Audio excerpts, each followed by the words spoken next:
베드로후서 1장 10절로 11절 말씀입니다. 우리 화면을 보시고 한 절씩 한 목소리로 같이 읽도록 하겠습니다. 함께 읽습니다. 그러므로 형제들아 더욱 힘써 너희 부르심과 택하심을 굳게 하라. 너희가 이것을 행한즉 언제든지 실족하지 아니하리라. 이같이 하면 우리 주 곧 구주 예수 그리스도의 영원한 나라에 들어감을 넉넉히 너희에게 주시리라. 아멘. 오늘은 힘써 굳게 하라라는 주제를 가지고 함께 말씀을 나누고자 합니다. 성도님들 혹시 공자라는 인물을 아십니까? 아마 이름을 많이 들어보셨으리라 생각합니다. 그리고 또 잘 아시리라 생각합니다. 공자라는 인물은 우리나라의 전통 사상인 유교의 창시자라고도 알려져 있습니다. 그래서 기원전 5세기에서 6세기에 활동한 인물로 우리는 알고 있습니다. 공자의 사상은 논어라는 책에 지금도 여전히 기록되어져 있어서 지금도 여전히 많은 사람들에게 읽히곤 합니다. 그가 살았던 춘추 시대는 굉장히 혼란스러웠던 시대라고 합니다. 그래서 공자가 본인이 살았던 그 시대를 표현하기로 어떻게 말하냐면 길을 잃은 시대라고 표현합니다. 그는 3살의 아버지를 잃었고요. 그리고 17살의 어머니를 잃었다고 합니다. 어찌 보면 굉장히 불우한 환경 속에서 자라난 것처럼 보일 수 있는 그의 삶인데, 그럼에도 그는 이 세상 가운데 영향력 있는 삶을 살아가기 위하여 애쓰고 힘썼던 사람입니다. 그 혼란스러운 시대 가운데 사람들과 함께 세상을 바꾸고자 하는 마음이 있었습니다. 그래서 그는 안주하지 않는 삶을 선택하였고 끊임없이 무언가를 노력하면서 이 세상을 바꿔나가기 위하여 노력하였습니다. 그가 그토록 어려운 삶을, 힘든 삶을 선택한 이유가 무엇입니까? 그것은 바로 그 공자가 천명이라는 것을 받았다고 합니다. 천명을 받았다고 고백했기 때문입니다. 그는 50살에 천명, 그러니까 하늘의 뜻을 깨달았다고 스스로 고백합니다. 그래서 그는 아침에 도를 들으면 저녁에 죽어도 좋다라고 고백할 정도로 이 세상이 바른 길로 가기를 열망하며 살아갔던 사람입니다. 그런데 공자가 살던 그 시대에 공자는 그 시대에 그가 원하는 삶을 이루어가지 못합니다. 그러한 세상이 열리지 않았습니다. 그러한 세상을 이루어가지 못했습니다. 그럼에도 불구하고 그는 포기하지 않았고 그 열정을 가지고 14년간 이곳저곳 떠돌아다니면서 그 배움의 길을 계속하며 살았습니다. 그러던 어느 날 그가 시냇가에서 이런 말을 합니다. 논어에 보면은 이런 말이 있습니다. 자재천상왈 서자여야부 여사부 불사주야라고 기록되어 있습니다. 이 말씀을 해석하면 이렇게 해석이 됩니다. 선생님께서 냇가에서 말씀하셨다. 지나가는 것은 이와 같구나. 밤낮을 그치지 않네 라는 의미를 가지고 있다고 합니다. 이 논어로부터 만물의 변화가 덧없음이라는 말을 뜻하는 천상지탄이라는 고사성어가 나왔다고 합니다. 그런데 이 천상지탄이라는 고사성어에 대한 해석이 참 분분하더라고요. 어느 한 가지 해석으로 딱 떨어지기보다는 다양한 해석이 나올 수 있다고 합니다. 누군가는 공자가 꿈꾸는 세상을 이루지 못한 것에 대한 상심한 마음을 표현한 것이다 라고 하고, 또 다른 사람은 도가 실현되지 못한 것 현실에 대한 공자의 근심과 탄식이다 라고 말하기도 합니다. 감리교 신학대학교의 개관 교수님이셨던 임종수 교수님이라는 분이 계십니다. 그분은 이 공자의 말에 대해서 다양한 해석들이 있지만 중요한 것은 그 해석의 내용이 아니라고 말씀을 하셨습니다.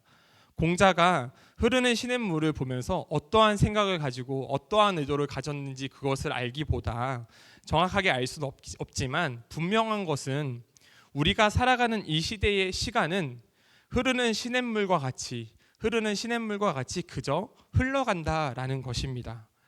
흐르는 물을 바라보며 한 말이 자신이 처한 상황에 대한 상심한 마음을 표현한 것이든 탄식의 마음을 표현한 것이든 그러한 마음에 초점을 맞추기보다는 시냇물이 그저 흘러가는 것과 같이 우리들의 시간도 그저 흘러가는 것에 초점을 맞춰야 한다라고 말씀하신 것입니다.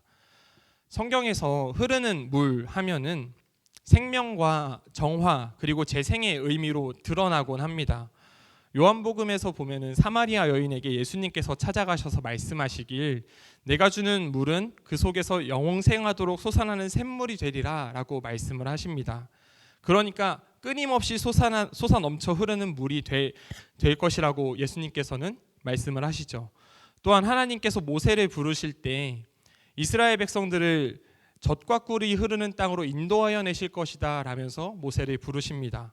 젖과 꿀이 흐른다는 것은 무슨 말입니까? 굉장히 많은 우유가 나올 수 있을 것이고요. 그리고 꿀이 굉장히 많이 생성된다라는 말이 있죠. 그렇게 이해할 수 있죠.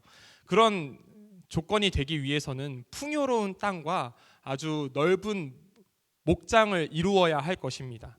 그러기 위해서는 그 땅의 환경이 아주 고르고 좋아야 하고 그리고 그곳에는 분명 물이 많이 필요할 것입니다. 이러한 말씀들을 통해서 우리는 흐르는 물, 이 물이라는 것이 물리적으로나 그리고 영적으로나 우리의 생명이 되어주는 것을 알 수 있습니다. 유한한 인간이 재생되어서 또 다른 시간을 경험하도록 이끌어주는 그러한 원천인 것입니다. 그리스도인들은 물리적인 시간, 계산이 가능한 이 시간 속에서 그 속에서만 살아가지 않습니다. 그리스도인은 하나님의 시간에 자신을 맞추어 살아갑니다. 그래서 독일의 가톨릭 사제인 토마스 아켄피스라는 사람은 그리스도를 본받아라는 책에서 이러한 말을 합니다. 그리스도의 말씀을 완전하고도 지혜롭게 이해하기 원하는 사람은 자신의 온 삶을 그분께 맞추어 형성해 나가야 한다라고 말합니다. 저희가 최근에 몇 주간 그 주님의 성품, 신성한 성품에 참여하는 자가 되어야 한다라는 말씀을 나누었습니다. 그리고 지난주에는 주님의 성품에 참여하는 자들은 주님을 알기에 게으르지 않을 것이고 열매 맺는 사람이라고 8절 말씀에 기록이 되어 있죠. 또한 주님의 성품에 참여하지 않는 자들은 맹인이고 옛 죄가 깨끗해진 것을 잊어버린다고 9절 말씀에 기록되어 있습니다. 그래서 사도 베드로는 우리에게 이렇게 말씀하고 있습니다. 우리 10절 말씀 한 번 더 읽어보도록 하겠습니다. 함께 읽습니다. 그러므로 형제들아 더욱 힘써 너희 부르심과 택하심을 굳게 하라. 너희가 이것을 행한즉 언제든지 실족하지 아니하리라. 아멘. 그리스도인은 자신의 뜻이 아니라 그리스도의 뜻을 이 땅 가운데에서 살아내도록 부름받은 존재들입니다. 그러한 삶을 살아가도록 하나님께서는 우리에게 시간이라는 것을 허락해 주셨습니다. 그래서 그런 의미에서 시간이라는 것은 원래 아주 거룩한 것이었습니다. 그리스도의 뜻대로 살아가는 사람들의 시간은 아주 거룩한 것이었습니다. 그러나 그 시간에서 그리스도의 뜻을 떠나서 거룩함이 사라지고 주님의 성품을 닮아가는 그 모습이 사라져가는 시간은 가치가 점점 더 낮아져만 갑니다. 그래서 결국 어떻게 되냐면 돈으로 살 수 없는 사람의 고유한 가치가 몸값이라는 이름에 붙여가면서 돈으로 사람의 시간을 살 수 있는 그러한 상황까지 되어버립니다. 하나님께서 선물로 주신 거룩한 성격을 가진 시간은 더 이상 찾아볼 수 없게 되어버린 것입니다. 그렇기 때문에 사도 베드로는 우리에게 권면합니다. 형제들아 더욱 힘써 너희 부르심과 택하심을 굳게 하라라고 권면하고 있습니다. 형제들아 우리가 태어나기도 전에 우리를 택하시고 때가 되어 독생자를 보내주시고 성령을 보내셔서 우리를 부르시고 회개케 하시며 하나님의 자녀가 되신 그 주님의 부르심과 택하심을 굳게 하라라고 사도 베드로는 권면하고 있는 것입니다. 우리가 주님의 부르심과 택하심을 굳게 하였을 때 어떤 일이 일어납니까? 오늘 본문 말씀에 언제든지 실족하지 않을 것이라고 기록하고 있습니다. 실족하다라는 것, 이것은 걸려 넘어지다라는 의미를 가지고 있는데요. 그러니까 주님의 부르심과 택하심을 붙잡는 사람이라면, 굳게 잡는 사람이라고 한다면 그 누가 우리에게 찾아와서 유혹을 하고 그 누가 우리에게 죄에 넘어지게 하려고 하더라도 넘어지지 않을 수 있을 것이라는 말씀입니다. 우리를 죄에 걸려 넘어지게 할지라도 그 부르심과 택하심을 굳게 한다면 걸려 넘어지지 않을 것이라고 오늘 말씀하고 있습니다. 사랑하는 성도님들, 우리가 살아가는 이 세상에서의 시간은 세월이 야속하게 그저 흘러갑니다. 우리가 어떠한 삶을 살아가든지, 우리가 어떠한 모습으로 이 땅에서 살아가든지 시간은 흐르는 물이 그냥 그저 흘러가는 것처럼 막을 수 없는 것입니다. 그 흘러가는 시간을 성도님들께서는 어떻게 사용하시겠습니까? 주님의 부르심과 그 택하심에서 떠나서, 하나님을 떠나서 거룩성을 가진 그 시간에서 벗어난 삶을 살아가시겠습니까? 아니면 우리를 영원전부터 택하시고 하나님의 자녀를 부르시고 그 부르심을 믿고 그 택하심과 부르심을 굳게 하여서 언제든지 실족하지 않는 그러한 삶을 살아가시겠습니까? 이 시간 개인적으로 바라기는 하루하루를 달력의 숫자를 넘기면서 그저 지나가는 시간으로 보내는 것이 아니라 하나님께서 우리를 영원전부터 택하여 주시고 하나님의 자녀로 부르셨음을 굳게 믿음으로 우리의 삶에 어떠한 유혹이 찾아오더라도, 그리고 어떠한 어려움이 찾아오더라도 걸려 넘어지지 않는 그러한 시간을 살아가는 모든 성도님들이 되시기를 간절히 바랍니다. 그 부르심과 택하심을 굳게 하였을 때 첫 번째로는 실족하지 않는다. 어떠한 유혹이 찾아와도 언제든지 걸려 넘어지지 않을 것이다 라고 말씀하고 있습니다. 그럼 두 번째는 무엇입니까? 우리 11절 말씀에 기록되어 있는데요, 우리 함께 11절 말씀 읽어보도록 하겠습니다. 시작. 이같이 하면 우리 주 곧 구주 예수 그리스도의 영원한 나라에 들어감을 넉넉히 너희에게 주시리라. 아멘. 이 말씀을 조금 쉽게 풀어서 말씀드리면 하나님의 나라에 들어가는 일이 조금도 어렵지 않다라는 의미로 해석할 수 있습니다. 주님의 나라는 어떤 나라입니까? 사도 베드로는 주님의 나라에 대해서 두 가지 말씀하고 있습니다. 먼저 첫째는 그 나라는 영원하다는 것입니다. 그리스도인들이 들어갈 그 나라는 세상의 어떤 나라들과는 달리 일시적으로 존재하는 게 아니라, 임시적으로 존재하는 게 아니라 영원하다라고 말씀하고 있습니다. 그리고 두 번째는 그 나라는 그리스도께서 다스리시는 나라입니다. 사람이나 어떤 악한 영이 다스리는 그러한 나라가 아니고 예수께서 다스리시는 그러한 나라라는 것입니다. 그 나라는 오늘 본문에 보면은 우리 구주 곧 예수 그리스도의 나라이기 때문에 예수 그리스도의 다스리신 가운데 살아가는 그러한 나라인 것입니다. 그런데 우리가 살아가는 이 세계는 하나님의 다스리심을 벗어나 있습니다. 요한일서 5장 19절에 보면은 이렇게 기록하고 있는데요, 요한일서 5장 19절 말씀 우리 함께 읽어보도록 하겠습니다. 시작. 또 아는 것은 우리는 하나님께 속하고 온 세상은 악한 자 안에 처한 것이며. 아멘. 이 말씀을 새번역 성경에는 이렇게 기록하고 있습니다. 제가 한번 읽어보겠습니다. 우리가 하나님에게서 났다는 것을 우리는 압니다. 그런데 온 세상은 악마의 세력 아래 놓여 있습니다. 우리는 모두 영원 전부터 택함을 받았다는 것, 그리고 하나님께서 우리를 하나님의 자녀로 부르셨다는 것, 그것을 믿습니다. 믿으시죠? 아멘. 그래서 우리는 모두 하나님에게서 났다는 것을 모두 알고 그것을 믿음으로 고백하고 있습니다. 하나님의 부르심을 받은 자로서 우리가 그저 그 하나님의 다스리심 가운데 살아가면 참 좋으련만 성경에서는 이 세상이 악한 자의 세력 아래에 놓여 있다라고 말씀하고 있습니다.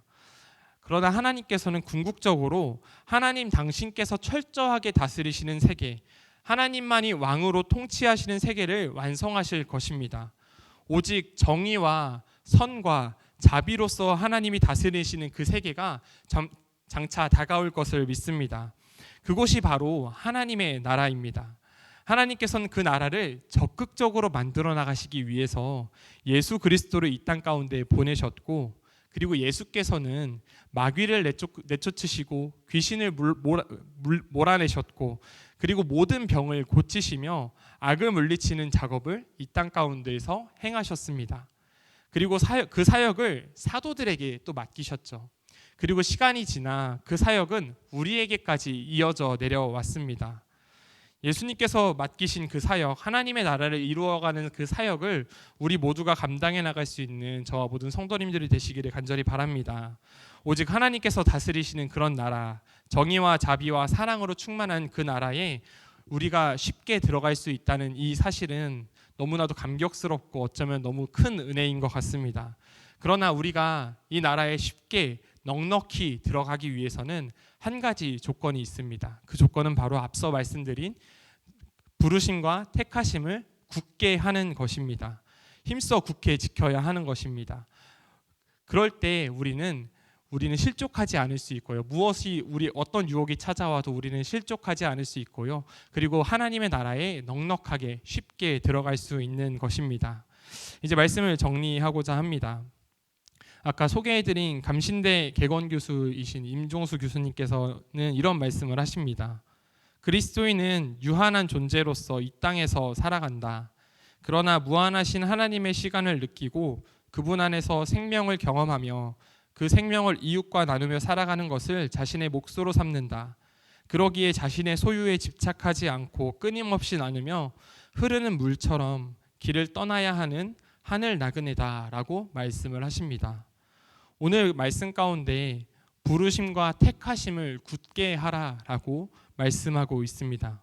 그리하면 실족하지 않을 것이고 하나님의 나라에 넉넉히 쉽게 들어갈 것이라고 말씀하고 있습니다. 우리는 주님께로부터 부르심과 택하심을 받은 자들입니다. 베드로는 그래서 그리스도인들을 가리켜 나그네로 비유하곤 합니다. 돌아갈 본향이 있는 사람들을 말하는 것이죠. 우리는 우리를 사랑으로 불러주신 그 주님의 사랑으로 하여금 함께 생명을 이웃과 나누며 살아가야 합니다.